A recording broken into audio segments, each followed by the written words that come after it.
नमस्कार साथियों, स्वागत है आप सभी का आज की इस वीडियो में। साथियों, आज बात करने वाले हैं बेसिक शिक्षा विभाग के अंतर्गत स्कूल मर्जर के विरोध में। साथियों, विभिन्न पार्टी आ चुकी हैं।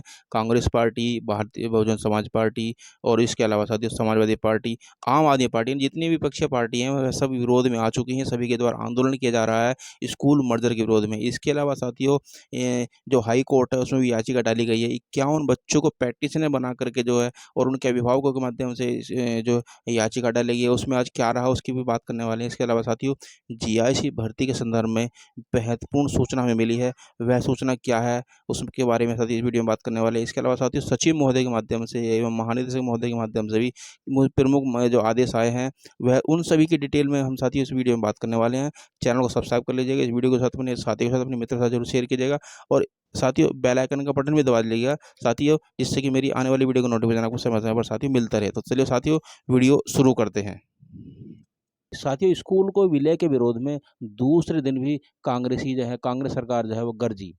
साथियों, प्रसिद्ध विद्यालयों पर जूनियर हाई स्कूलों के विलय के विरोध में कांग्रेस कार्यकर्ताओं ने गुरुवार को लगातार दूसरे दिन भी प्रदर्शन किया। कार्यकर्ताओं ने कलेक्ट्रेट यानी लगी ये जो खबर है, हम पैराग्राफ की खबर दिखा रहे हैं आपको, जो है यहाँ पर कलेक्ट्रेट पर नारेबाजी कर अगर अपर नगर मजिस्ट्रेट सत्यम मिश्र जी को राष्ट्रपति संबोधित ज्ञापन देकर विलय रोकने की मांग की। यानी राष्ट्रपति महोदय को जो है ये ज्ञापन दे करके उनके नाम से ये नारेबाजी की। साथियों, यह प्रमुख खबर निकल के आ रही है कि जो है विपक्षी पार्टी कांग्रेस ने भी स्कूल विलय के विरोध में प्रदर्शन किया। इसके अलावा अगली खबर देखते हैं साली स्कूलों के विलय खिलाए की जो प्रदर्शन है वे साथियों, कांग्रेस प्रदेश अध्यक्ष अजय राय ने कहा कि उत्तर प्रदेश सरकार लगातार जनविरोधी कार्य कर रही है। शिक्षा के साथ खिलवाड़ कर सरकार छोटे बच्चों के भविष्य को अंधकार में डाल रही है। यानी कि ये जो कांग्रेस है इसमें पूरे जोर में है, आंदोलन कर रही है, स्कूलों के विलय का विरोध कर रही है। साथियों, यह प्रमुख खबर निकल के आ रही है। यह खबर साथियों लखनऊ की है। साथियों, इसके अलावा अगली खबर देखते हैं। साथियों, दोनों आयोग तैयार हैं, फिर भी 33,000 से अधिक पदों भर्ती का इंतजार है। यानी कि जो एल से संबंधित आपको साथियों ये भर्ती हम के संबंध में जानकारी दे रहे हैं।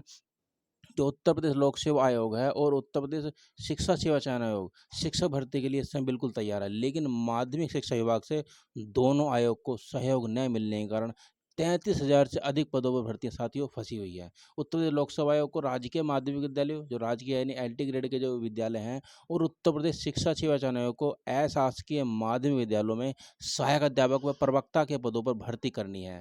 यूपीपीएससी को भर्ती के लिए जहां आधा अधूरा अध्याचन मिला है, हमने आपको पिछली वीडियो में बताया था कि अभी जो यूपीपीएससी है उसको आधा अधूरा अध्याचन भेज दिया गया, जिसके कारण जो है एलटी ग्रेड की जो शिक्षक की जो भर्ती है वह अटक गई है। जब अध्याचन नहीं मिलेगा, पूरी तरह से इसमें नहीं बताया जाएगा कि किस आरक्षण के तहत कितने पद जो है वो घोषित किए गए हैं, तो कहाँ से विज्ञापन जो है उत्तर प्रदेश शिक्षा चयन आयोग है वह घोषित करेगी। उत्तर प्रदेश लोक सेवा आयोग ने 3 माह पहले माध्यमिक शिक्षा विभाग को पूर्व में भेजा गया अध्याचन वापस कर दिया था और कहा था कि विषयवार आरक्षण का निर्धारण करने के बाद ही अध्याचन दोबारा भेजा जाएगा। सूत्र के मुताबिक माध्यमिक शिक्षा विभाग ने यूपीपीएससी व प्रवक्ता को एलटी ग्रेड के 9,017 पदों का अध्याचन भेजा है, लेकिन तकनीकी अड़चन के कारण भर्ती साथियों ये फंसी हुई है। कुल 20 विषयों में प्रवक्ता के पदों पर भर्ती होनी है। आयोग को पुरुष वर्ग में 19 विषयों व महिला वर्ग में केवल 1 विषय का अध्याचन मिला है। जब तक दोनों वर्गों में सभी 20 विषयों का अध्याचन नहीं मिल जाता तब तक आयोग नई भर्ती के लिए विज्ञापन जारी नहीं करेगा। साथियों, वही आरक्षण का निर्धारण होने के बाद ही परीक्षण की प्रक्रिया पूरी न होने के कारण एलटी ग्रेड शिक्षक भर्ती यानी सहायक अध्यापक जो है उसका भी अध्याचन साथियों अटका हुआ है। यानी कि उत्तर प्रदेश के अंदर जितनी भर्तियां हैं वह किसी न किसी वजह से अभी फिलहाल अभी अटकी हुई हैं। अभी जो कोई भी भर्ती जो है अभी किसी प्रकार का विज्ञापन आने को भविष्य में निकट भविष्य में तैयार नहीं है। अधूरा अध्याचन भेजे जा रहे हैं। एलटी ग्रेड शिक्षक भर्ती साथी बता रहे हैं आपको वह 7 साल से अटकी हुई है। 7 साल से जो 2018 में जारी किया गया था इसका 10,768 के लिए जो विज्ञापन, और इसके बाद भी अभी तो कोई भर्ती नहीं आई है। वहीं प्रवक्ता के पदों पर पिछली भर्ती 2020 में आई थी। तो साथियों, यह प्रमुख खबर निकल कर आ रही है एलटी ग्रेड शिक्षक भर्ती से संबंधित। अब देखते हैं अगली खबर। साथियों, अगली खबर है तबादला पाए शिक्षकों को 12 जून तक कार्यभार संभालना होगा। जो रिलीविंग का आदेश है साथियों सचिव महोदय का आ चुका है। इसके तहत साथियों जो जितने भी समायोजन हो चुका है जिन अध्यापकों का, वो शिक्षक छात्र अनुपात को ध्यान में रखते हुए जो है ना 12 जून तक अपने जो है स्कूल में जा कर के ज्वाइन करना होगा। और जो खंड शिक्षा अधिकारी के माध्यम से उनको रिलीव किया जाएगा। प्रधानाध्यापक देखेंगे कि शिक्षा का अनुपात तो नहीं गड़बड़ा रहा है। डिस्ट्रिक्ट बुलंदशहर की एक खबर आई थी जिसमें बताया गया था कि शिक्षक छात्र अनुपात को ध्यान में रखते हुए प्रधानाध्यापक तभी रिलीव करें जी कि जहाँ पर शिक्षक का जो ट्रांसफ़र हुआ है वहाँ पर वास्तव में छात्र शिक्षक अनुपात है वह सही है कि नहीं। भौतिक स्थिति जा कर के चेक किया जाएगा वास्तव में वो जो ट्रांसफ़र हुआ है वहाँ पर छात्र शिक्षक का जो अनुपात है वह ठीक है, ज़्यादा तो नहीं है, कम तो नहीं है। पूरी स्थिति को देखते हुए वहाँ पर रिलीव का आदेश जारी किया जाएगा। इसके अलावा साथियों देखते हैं अगली वीडियो। साथियों जो यूडाइस पोर्टल है उस पर जो है कार्रवाई इस समय शुरू हो चुकी है 2025-26 के लिए। साथियों जो स्टूडेंट प्रोफाइल में प्रोग्रेशन एक्टिविटी का लिंक जारी कर दिया गया था। स्टूडेंट प्रोग्रेशन के कार्य को 15 दिन में पूर्ण करना था। इसके बाद विद्यालय स्तर पर प्री प्राइमरी व कक्षा 1 का नामांकन कार्य होगा। यानी कि अब इस समय जो है स्टूडेंट प्रोफाइल में प्रोग्रेशन एक्टिविटी के साथियों कार्य चल रहा है, उसका आदेश भी हो चुका है। यानी कि उसके बाद जो है प्री प्राइमरी और कक्षा 1 का नामांकन किया जाएगा। विद्यालय में सभी छात्र छात्राओं के विवरण, उनके नाम, जन्मतिथि, अभिभावकों का नाम, आधार संख्या आदि सब भरी गई है। यानी विद्यालय में सभी छात्राओं के प्रोग्रेशन रिपोर्ट किए जाने की कार्रवाई भी यूडाइस पोर्टल पर देनी होगी। महानिदेशक महोदय ने बेसिक शिक्षा विभाग को निर्देश देते हुए जारी किया है कि यूडाइस पोर्टल पर 2025-26 डाटा का प्रोग्रेशन प्रक्रिया जल्दी करें। साथियों 2025-25 का डाटा भी पहले समय अंतर्गत हो गया था। नहीं, यूडाइस पोर्टल पर जो कार्य हो रहा है बिल्कुल समय अंतर्गत हो रहा है। तो इसी के संबंध में निर्देश मिले हैं जो है कि सभी जो है चाहे वो प्राइवेट स्कूल्स हों चाहे सरकारी बेसिक से स्कूल हों सभी में जो है यूडाइस की प्रक्रिया जल्द से जल्द पूरी हो सके। साथियों अगली खबर की तरफ देखते हैं। मानव संपदा पोर्टल पर दर्ज होगा ब्यौरा। साथियों आपको पता चले कि यह खबर आ रही है लखनऊ के। लखनऊ में पिछले कुछ काफ़ी दिन पहले एक खबर आई थी कि एक बेसिक विद्यालय है जहाँ पर 23 शिक्षकों को अनुपस्थित किया गया था एक ही दिन में वहाँ के बेसिक शिक्षा अधिकारी के माध्यम से।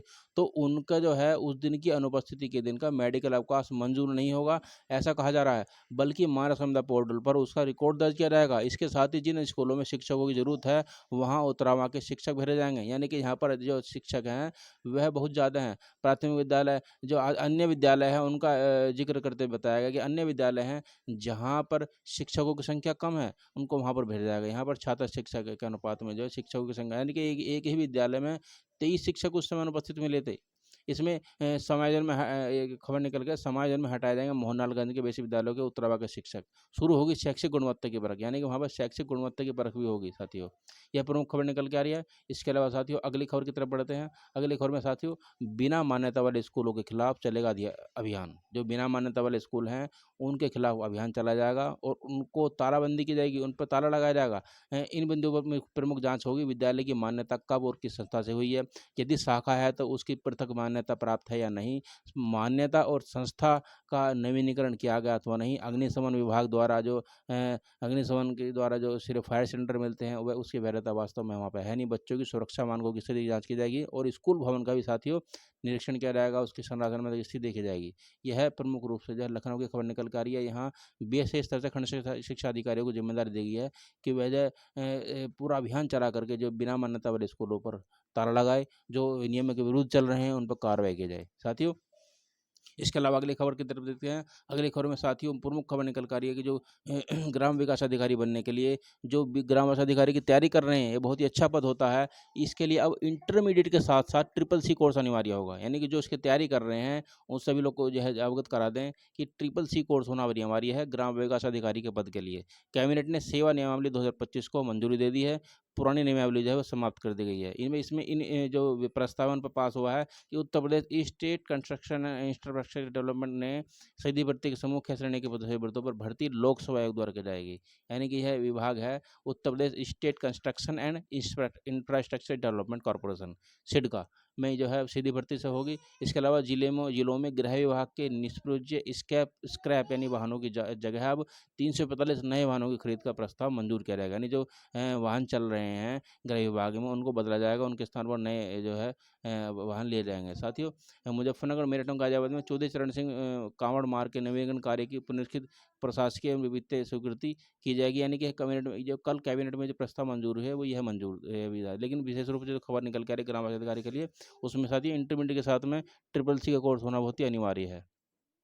इंटरमीडिएट के साथ यानी उससे 1980 से जो यह प्रथा चली आ रही थी, जो नियम चला रहे थे उनको साथियों पुरानी नियमावली को समाप्त कर दिया गया है। इसी तरह से सब समाज कल्याण विभाग में भी ग्राम विकास अधिकारी और सहायक विकास अधिकारी के पद पर भर्ती के लिए ट्रिपल सी का कोर्स जो है अनिवार्य कर दिया गया है। यानी ट्रिपल सी का कोर्स जो है एक कंप्यूटर कोर्स होता है, इसका जो बहुत अनिवार्य है। इस नियमावली को मंजूरी मिलने से ग्राम विकास अधिकारी के कुल 8,297 पदों में से वर्तमान में रिक्त 2,578 पदों भर्ती की कार्यवाही समयबद्ध समृद्ध तरीके से पूरी की जा सकेगी। यह प्रमुख खबर निकल के आ रही है साथियों।